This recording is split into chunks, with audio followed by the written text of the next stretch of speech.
Melanie Pump, welcome to the Human Capital Innovations Podcast. Thanks so much for having me. Yeah, it is a pleasure to be with you today. I'm really excited for this conversation. We're going to be focusing on the topic of your recent book, Detox, Managing Insecurity in the Workplace. Right now we're dealing with a whole lot of stuff in our workplaces, and insecurity is one of the many types of challenges that we face. So we're going to unpack that and try to better understand that issue for ourselves in the workplace, but also as leaders, what we can do to support our people and help them to get past those insecurities also. As we get started, I wanted to share Melanie's bio with everybody. Melanie Pump is an accomplished CFO and business leader. She is also the author of Detox, Managing Insecurity in the Workplace. In the book, she shares her learnings and experiences on the impacts of toxic work environments.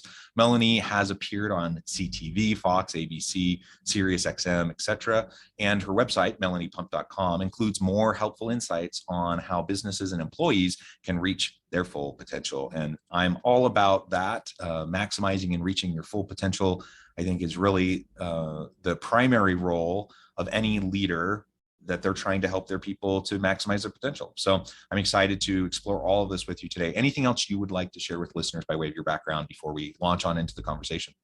Yeah, I mean, that's a really good high-level overview. Probably all that I would add is sometimes people wonder, well, why is a financial executive here talking to us about insecurity? And typically that's more HR, organizational behavior. But I had a bit of a different journey coming into the work environment. I started actually as a receptionist and worked my way, all the way up. And so struggled with some of those insecurities and imposter syndrome that we might get when we come into the workplace and grow our careers in that manner. So that's given me a little bit of a deeper insight into the human nature side of what happens in the work environment. So I have the financial executive part, so really understanding how that actually impacts the bottom line, and then also the personal experience. Yeah, excellent. And that's really great that you've had that experience of kind of growing up in the organization and going through those rungs. It gives you a lot of perspective. I think it can add empathy to the experience of dealing with other people who perhaps, it's interesting because sometimes, you'll talk to leaders, and I don't think anyone would say out loud that they are above their people or that somehow they're better than their people, because everyone knows that's not a socially acceptable thing to say. But I think it's a commonly thought, sentiment. I think many leaders really do believe that and feel that way, even if it's a little bit of an implicit, bias in the back of their heads.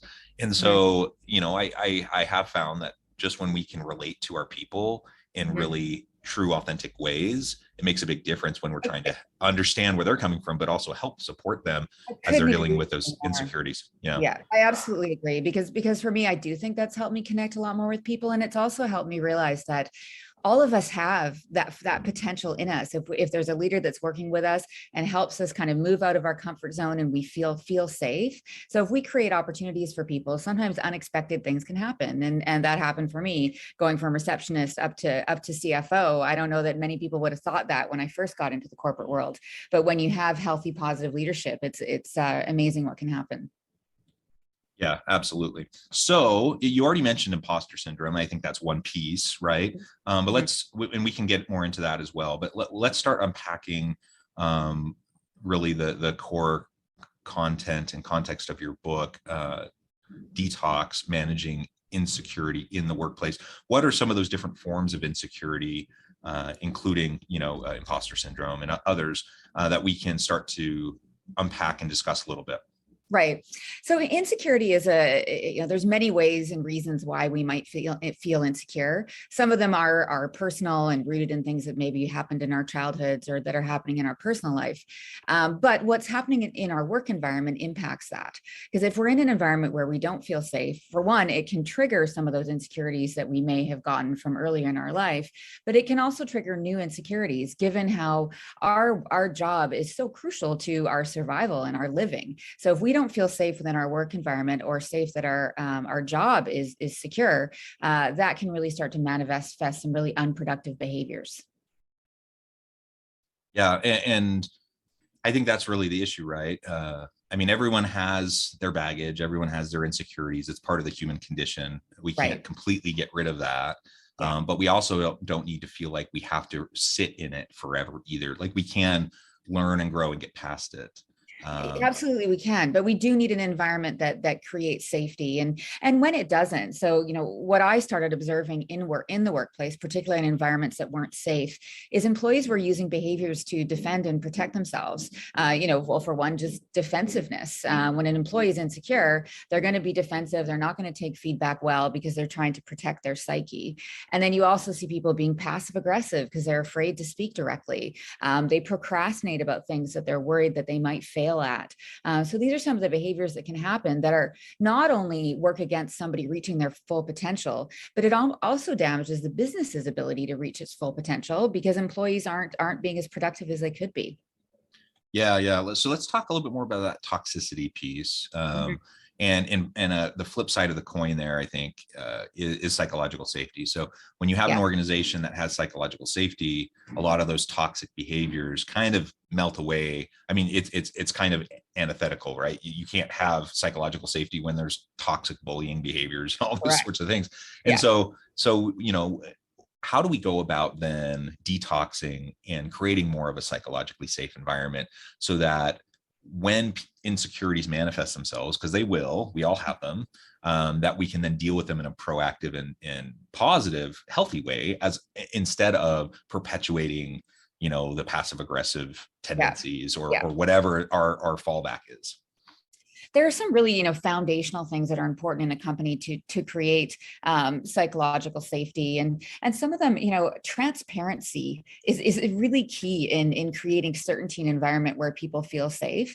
If we don't know what's happening, or we don't know what's expected of us in our role, or we don't know how well our company is doing, all of those things are going to create insecurities because we just don't know how well we're doing, and we don't know if our job is safe. So it's just as a foundation, I really believe in high transparency within a company as much as possible with employees. And that includes also making sure you let people know when they're not meeting expectations, because, we are very sensitive as humans. And if something isn't quite right, we're going to pick up on it.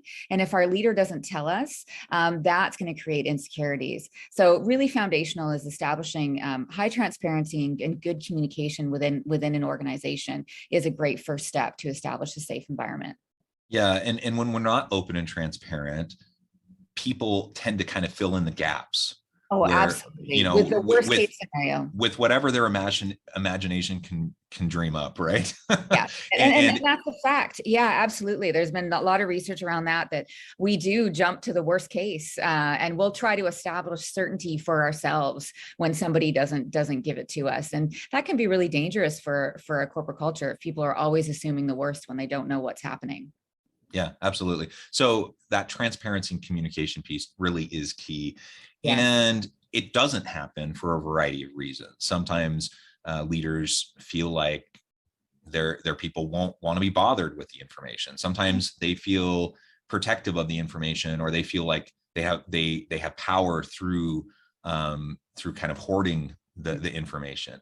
Other times it's just simply they aren't very skilled at communicating, or they just don't realize it's not clear. I've also seen it happen a lot where leaders think because it's clear to them, it must be clear to everybody, and therefore they don't share it. But what they don't realize is it's not obvious. So what we think might be obvious as a leader isn't always obvious to those around us. So generally, over communicating more than you think you need to is really what's required to create the right level of transparency. Yeah, and it's a tricky thing. So when you're in C-suite level types of meetings, you're talking about these things all the time, right? And so you understand it.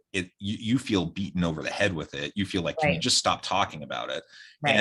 And I think it's a natural thing to then take your level of comfort or discomfort with something and how much you discussed it, and then kind of project that onto everyone else and say, well, of course, or, we had a meeting, I talked about it 6 months ago, everyone should know. That's not the way it works, but that's, I think, how it goes through people's minds. Right. So much of our, as leaders, what we do that actually causes problems is unintentional. I think, all leaders and all people really, I believe, want to do what's best and want to create a positive environment. But often it is these kind of unintentional, not realizing that people don't understand, and that you do need to communicate messages multiple times in order for them to land, because people have many things going on and they may not understand the importance of something that you've told them. Yeah, well, and that's the other thing is we get bombarded with communications all the time, Yeah. and so we're saturated, and it's hard sometimes to figure out what's really important to pay attention to, or whatever. Yeah. And I think I'm a university professor in addition to doing consulting stuff in this podcast, and I think when I'm working with my university students, whether it's undergrad or grad students, this principle holds true. Like I have to over communicate and I have to be super, super explicit. So things that are super clear in my mind, I've been teaching this stuff for forever and I see the connections. But just because I see the connections doesn't mean they're going to see the connections between what I'm having them do or the theory and the practice or whatever. And so I have to be super explicit. I have to repeatedly communicate. So it's funny, like, if I'm having the students do an assignment, there's an assignment description in the LMS system. There, I post an announcement about it. I record a video describing it. I talk about it in class. Like I usually have 4 or 5 different ways that I try to communicate what I want them to do and how they're going to be held accountable to it and what the expectations are. And even then, there's often students who really just don't get it. And so it's not that different when we're leading a team of people. I don't think it is at all. Yeah. Right? Everybody has different processing abilities. Everybody's going to focus on different facts, and having multiple methods of communicating, like as you've done, is really great, because some people, they'll read something, but it won't sink in. They need to hear it. So yeah, you really have to try to put yourself in other people's shoes, and communicate things in multiple ways so that it'll land on people that are maybe not just like you. So they won't understand it in the same way. Yeah. And something else I have to remember, I live and breathe, eat, sleep, this stuff, OD, leadership. So this is what I think about all the time. For most people, it's not what they think about all the time. And so I have to recognize that. I also have to remember, whether it's students in the classroom or executives in an exec ed program or people people on my team or people I'm consulting with, regardless of that context, I need to remember that I need to consistently over communicate, repeat myself almost to the point where I feel uncomfortable, perhaps even past the point where I feel uncomfortable. And know your audience, like you just know, yeah. Know your audience, and then be willing to be there and be supportive of people when they still have questions, because they still will. Right. Yeah, I totally agree. And creating avenues for questions. So somebody to email after, or if it's a bigger initiative, a champion within an organization who goes in and checks in with people after, depending on the exactly what you're communicating about. Yeah. And, again, I'm a professor. I love the university space. I love learning. I'm not typical. Like most students don't become professors and don't want to become professors. And so their experience in the classroom is going to be very different than what my experience was when I was an undergrad. So I can't think just because, oh, well, if I was a student in this class, I would totally get it or whatever. Like that doesn't matter. Right. Absolutely. Like same thing in the organizational setting with my team. Exactly, because my brain, tends to work as a finance person, so I understand things in a very 1+1 black and white kind of way that will make other people gloss over. So when I am doing communications, I have to make sure that I lay that out. And the other thing that's really important that I've seen organizations not always do is explaining the why. So like when we're communicating, sometimes we tend to just say, this is what's happening, or this is what we're doing. And that will that'll leave open a whole bunch of questions and make people wonder, well, why is this happening? So the other thing, on top of making sure we're over communicating, also, give people credit and respect that they probably want to understand why things are happening the way they are. So include that in communications as well.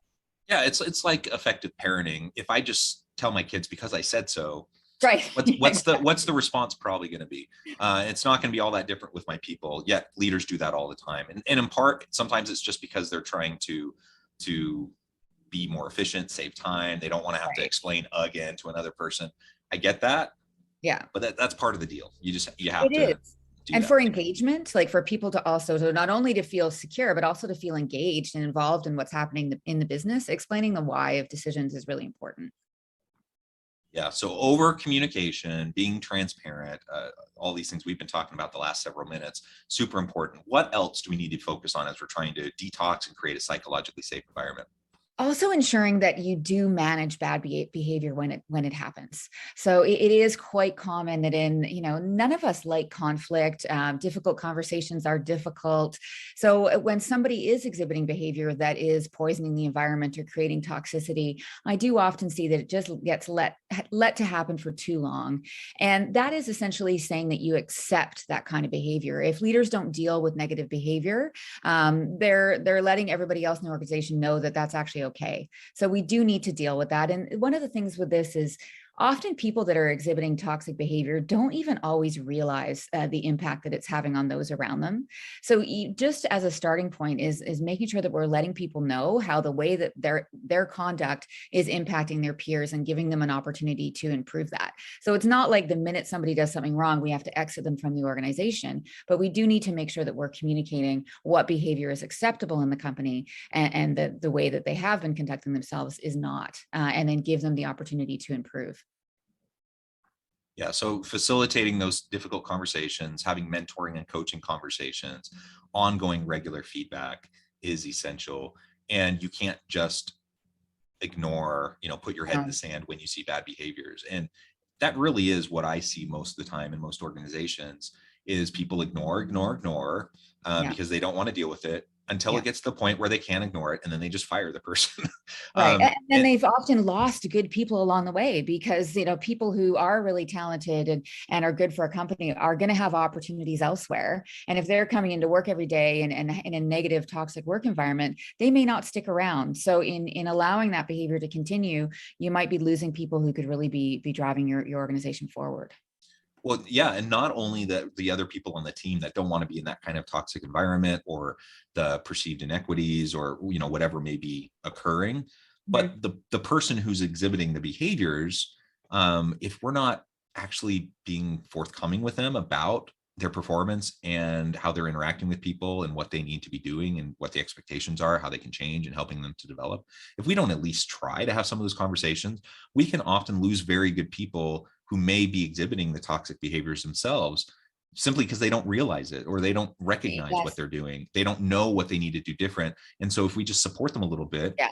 not only can we avoid other people leaving because they don't want to be around that person, but we can coach them into success as Right. well. And especially Yeah. right now in this labor market, when we're struggling to hire and find good quality skilled people, we don't Mhm. have the luxury of just kind of dilly-dallying and ignoring bad behavior and then eventually firing somebody. And in the interim, all of the carnage in their wake, Yeah. of disruption. Well, and the reality too is it may actually be something that's within the work environment, a fixable thing in the work environment that is causing this person to act that way. Because often, when we are exhibiting toxic behaviors, that it can be coming from insecurity. So maybe this person has been given tasks that they don't feel like they have the skill set for, and it's causing them to react with defensiveness or aggression. When if they're just actually given support, perhaps they could complete those tasks and feel better and feel safer themselves. So often it is things in the environment that are triggering people to act in ways that are unproductive. Yeah, absolutely. Um, awesome. So as we talk a little bit more about this detoxing, creating psychological safety, we'll also layer in any additional thoughts you have around the types of insecurities people have that manifest themselves in these types of environments, because I think that's just really, really key. So what are some of the other ways that we can go about detoxing and creating that psychologically safe environment? Yeah, and I kind of just touched on it there, but one of the really critical ones is making sure that you do have the right people in roles, because when people are put into positions that they aren't right for or they're not prepared for, that can trigger insecure type behaviors, because we don't. That's when you get the imposter syndrome happening, and people become protective of information. Collaboration drops. People are less likely to throw out ideas because they don't feel like they're valid, or they're too nervous to do so. So really being thoughtful about when we promote people and put them into positions. I often see it happen in organizations that leaders think they're doing somebody a favor by promoting them into a role, but it's actually a role that they're not ready for. And then that ends up creating a lot of insecurities and in sometimes even just damaging that person because they end up failing in a role that they just weren't right for. So we really need to be thoughtful about when we put people into positions, making sure if they aren't ready for it, that we provide the training and support that they need. Yeah, that's absolutely true. The Peter Principle is alive and well in pretty much Yeah. every organization, and we Yeah. have a whole lot of well-meaning, fairly incompetent people in roles. Not because and it's not because they don't want to do a good job. It's just we're Right. setting them up for failure, like you said. And to come back to the insecurity piece, people manifest insecurities in different ways, and some people kind of close in on themselves. So if I'm Mhm. feeling imposter syndrome and I'm feeling just really uncomfortable around my peers, it may only be internal. I may only be dealing with anxiety and frustrations and just trying to process it all myself, and still just trying to put on a brave face and just kind of go out and do the best I can and learn over time. That's one way that people try to deal with their insecurities. But there's often really negative ways that people try to deal with their insecurities: false bravado, Yeah.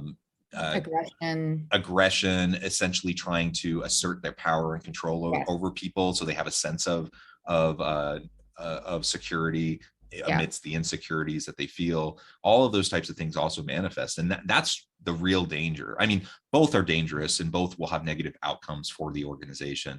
But when we're talking about that toxic environment, I mean, those are Yeah. the people that we have to be very careful about, because again, regardless of intention, no judgment there, but it's just the reality of the lived experience of people in that team. When those toxic behaviors are happening, it's just going to continue to reap Yeah. discord and I problems. agree. It does manifest in those two ways. There's those of us that it shuts us down, which is where, it really limits our potential because we have a talent that we're too scared to show. But then there are the other side of the coin, and I have seen that too, where it results in real aggression and defensiveness and bravado to a certain extent to mask the insecurity, which is very visibly toxic to an organization, because they're actually, then those people with those behaviors are actually impacting the other people who are insecure and are closing themselves down. So you just have a sort of toxic soup of insecurity when you have that happening in an organization. Yeah, excellent, excellent. Well, Melanie, I know at the time I only have you for a few more minutes. Before we close, I wanted to give you a chance to share with listeners how they can get connected with you, find out more about your work, your team, your book, and then give us the final word on the topic for today. Yeah, so I have my website, which you mentioned earlier, at melaniepump.com. I'm also quite active on LinkedIn, so definitely follow me there. And my book is available for sale on Amazon also. Yeah, and as far as the final word on insecurity, I decided to write this book because I really did see how often it came up in the workplace that, oh, that person's just insecure. But I never saw it kind of getting to the next level of asking why and trying to understand what we and leaders could do to support people. So it is a message that I'm trying to get out. I think too often people are just limited because they're labeled as being insecure, when really there could be somebody with great talents that could help your organization if you just stop and ask why, and maybe there's something in the company that could be causing that person to feel insecure. So I really want us to just start talking about it more and recognizing that we all have insecurities, every single one of us, and so it shouldn't be something that we feel we need to hide. We can just work on them together. Yeah, yeah. Well said, Melanie. It has been a real pleasure. I encourage listeners to reach out, get connected, find out more about what Melanie can do for you. Check out the book. And as always, I hope everyone can stay healthy and safe, that you can find meaning and purpose at work each and every day. And I hope you all have a great week.